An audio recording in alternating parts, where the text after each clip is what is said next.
Hello and welcome. I'm Brad Schultz, a professor of journalism at the University of Mississippi, and your host for a discussion called Managing Today's News Media, Audience First. It's based upon a book that seeks to explore how changes in technology and economics are impacting today's news media business. Joining me for this discussion are author Deb Wenger, who teaches multimedia journalism at the University of Mississippi and a former news media manager herself, Dr. Samir Husni, also a professor of journalism at the University of Mississippi, and the founder and director of that school's Magazine Innovation Center. And Hank Price, a veteran news manager who's currently the general manager at WVTM Television in Birmingham, Alabama. Welcome to all of you.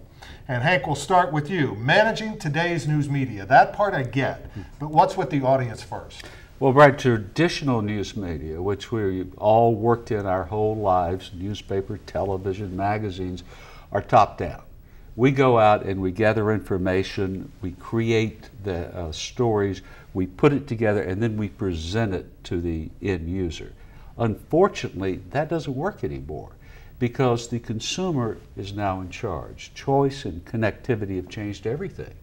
And the consumer has the ability to choose what they want and reject the things they don't want.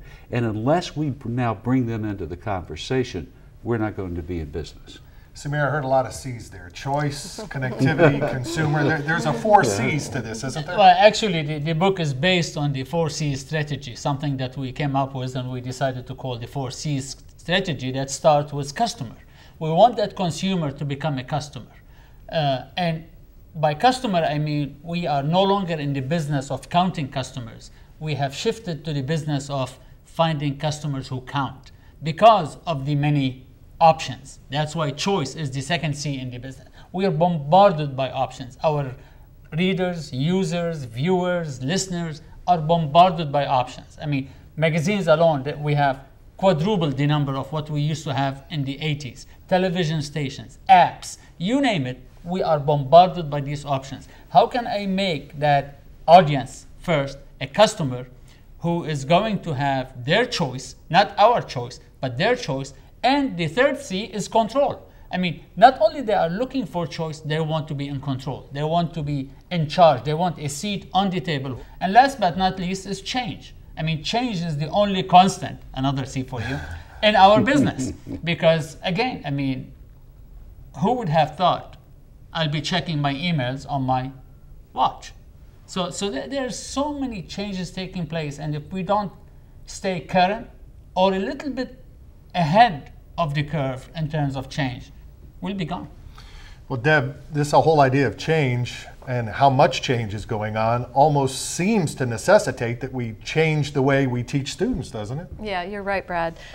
This book is not only for professionals, but also a textbook that certainly we would recommend, as you might expect, that other educators adopt, because what we're finding is that if we graduate students who already understand something about the business side of journalism, who understand how to engage with audience and how to monitor that engagement through the use of analytics and other tools, that they're better able to go out into the profession and start to help maintain the economic health of journalism, which of course is critical to it continuing. I think for too long journalism educators have built that mythical wall between sales and journalism in our classrooms as well. And by not understanding how the business operates, we haven't allowed our students to be fully informed and able to contribute to making sure that the business side of journalism is healthy and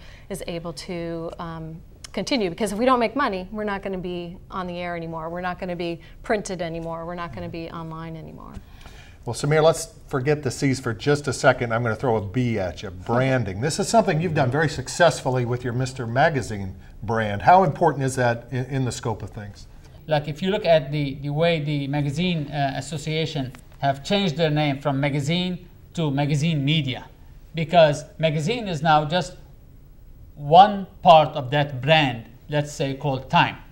So there's Time events, there's Time the magazine, there's Time the website, there's Time the app, there's Time. So you have to be everybody, and anywhere they hear the word Time, they are thinking about the Time brand, not necessarily about the magazine, not necessarily about the website, not necessarily about the app. So where we still have like audiences that are platform specific, no medium can be anymore in this day and age, but platform agnostic. You have to be everywhere. Because how can we say audience first if my audience can't find me on the web, or if my audience can't find me on the app, or if my audience can't find me on the tablet, or not on the newsstand? So we are seeing this major change in how we define a brand, especially when it comes to media. Brands in media used to be one single entity. You cannot survive anymore with one single entity. Well, Deb, it sounds like it's a whole new ballgame for these traditional or legacy media, as we like to think of them. What is the implication for them? You know, I think the same things that we talk about in the book are the things that news organizations all around the country are talking about now, is how do we get a better handle on who our customers who count are? How do we get a handle on making our own organizations adapt to technological and economic change? How do we make sure that we're engaging the audience in the ways that they most desire? Because without our audience, we don't exist, right? So for traditional media, it's a matter of trying to set aside kind of the reflexive responses that we were just talking about earlier, where we do things this way because we've always done them this way. Traditional media have to say it's a whole new ballgame. You know, we can't just make money just from our television station anymore. We have to figure out a way to leverage digital strategy. We have to know what platform, what social media platform works with the demographic that we're targeting. So it's all about educating yourself and continuing to educate yourself on the way that the marketplace and the profession are changing, and it's constant change. Well, we'll come back to Hank to kind of wrap this up. We've talked a lot about things from the media side. What about if I'm a student trying to get into the business? What does this mean for me in terms of the jobs that are going to be out there that I might be able to get into? Well, that's the good news, Brad. In fact, it's great news because the explosion of media means an explosion also of opportunities. Journalistic abilities, the ability to write, an understanding of ethics, all those things that have mattered in the past matter in the future, because if we're going to have a relationship with the consumer, they have to believe that we are a partner they can trust. Now, will there be as many traditional legacy jobs? No. That's going to continue to shrink.